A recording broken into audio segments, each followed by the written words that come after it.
whether you are new to the world of autism or you've been around the block a few times, diet and supplementation regularly comes up. Restrictive diets, special supplements, these are things that are often offered to parents or recommended to parents as a way to treat autism. At this point, I've lost track of how many conversations I've had with people wanting to know what diets we're on, what supplements the kids are taking, and what have we tried, and what have we done. And I'm always like,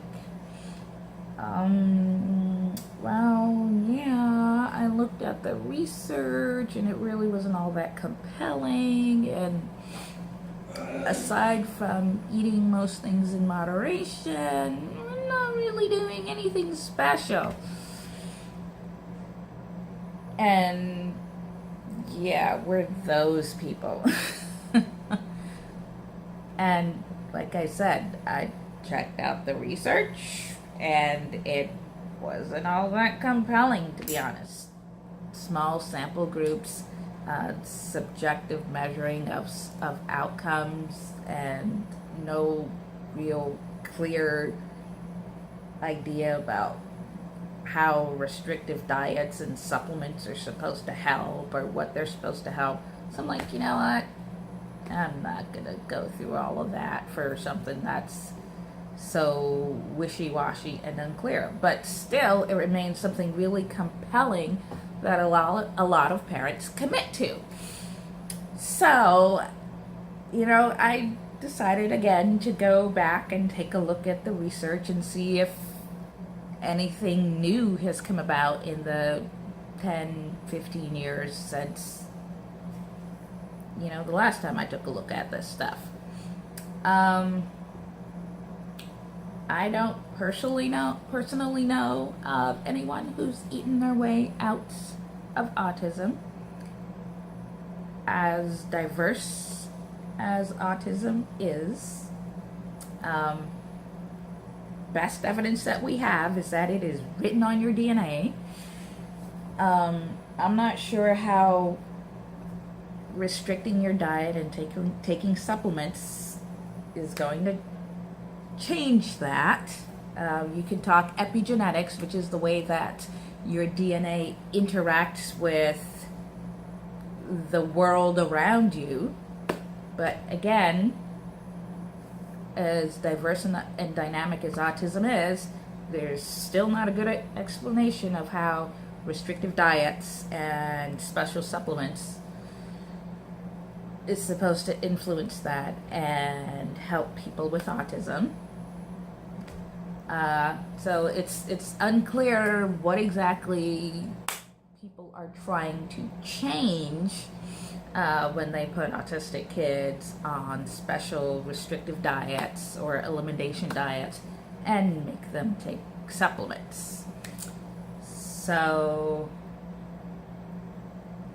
and the research that's been done in the last 10 to 15 years is still inconclusive, leaning towards this stuff doesn't actually do anything for autistic kids. And it's kind of telling that a lot of the research is being done on young children or school-age children. It's not looking at restrictive diets or elimination diets and supplementation in adults, which is kind of telling. There's really no studies that I was able to find looking at these dietary shenanigans and supplementation in adults with autism.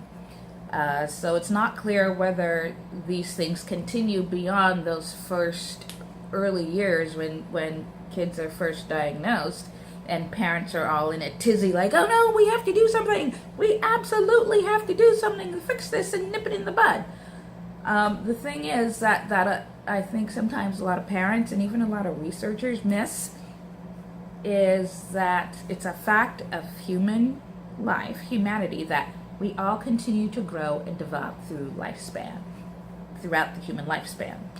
So you can try to front load things and do a lot of things to people in early childhood when they're toddlers or early school age to kind of set them up for the rest of their lives. But fact is, we continue to grow and develop throughout our lifespan. So are people thinking about how we're going to help autistic people, support them as they grow and develop outside of toddlerhood, outside of that early school age window of time? I didn't find a lot of research papers addressing the diet and supplementation issue outside of that early childhood front loading period that folks tend to focus on.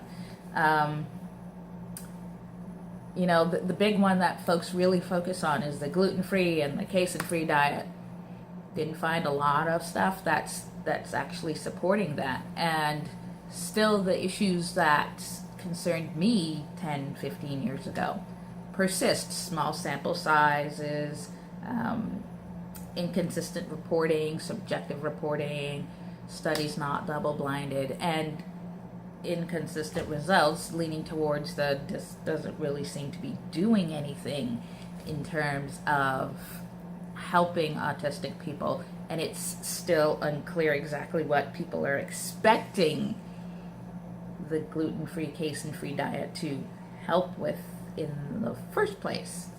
I did read one study that suggests the main benefit from restrictive diets and supplementation comes from the increased interaction between caregivers and the child that's required to maintain the restrictive diets and the supplementation, because it requires a greater amount of monitoring the child's behavior and interacting with them to make sure that they don't get any of the food that they're not supposed to have, and making sure that they take all the supplements that they are supposed to have and eating the food that they are allowed to eat, and that the actual benefits might not come from the things that the children are eating, but from the time that they spend with their parents. And the researchers are like, yeah, this is something we need to look at more in terms of exploring what is actually going on when there seem to be benefits from these special diets, because so many other papers are inconclusive or say there doesn't seem to be any positive effect from these diets. I'm kind of liking the idea that actually the benefit comes from parents spending time with their kids. Imagine that. Yeah, parents investing time in their kids tends to have a positive outcome.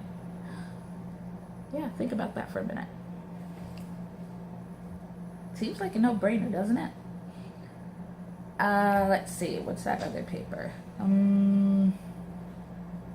So with co-occurring conditions like ADHD, which is a common co-occurring condition in autism. Again, inconclusive to, we don't think this really does anything. I will add links to some of the articles that I found and discussed down below in the description for the video. And you know what? You really want to help your kids on the spectrum, spend time with them, and recognize that they're going to grow up to be adults on the spectrum. So instead of freaking out and thinking, oh my gosh, we have to do all this stuff now while they're little, recognize that they're going to continue to grow and develop over their lifespan, and plan for that. Maybe save the money you would otherwise spend on pricey food that's necessary for a restrictive or elimination diet. Save that for a nice summer camp or something. Instead of spending money on pricey supplements, or frankly dodgy supplements that nobody really knows what's in them or how they're supposed to work, save that money and do something fun with your kid that they really like. Spend some time discovering what their special interests might be or what they might be good at. And spend time with your kids. Get to know them, get to find out what they enjoy, and let them get to know you and find out what you enjoy. Just something to think about it. Thanks for listening. Thanks for watching. Have a great day, everybody. Peace.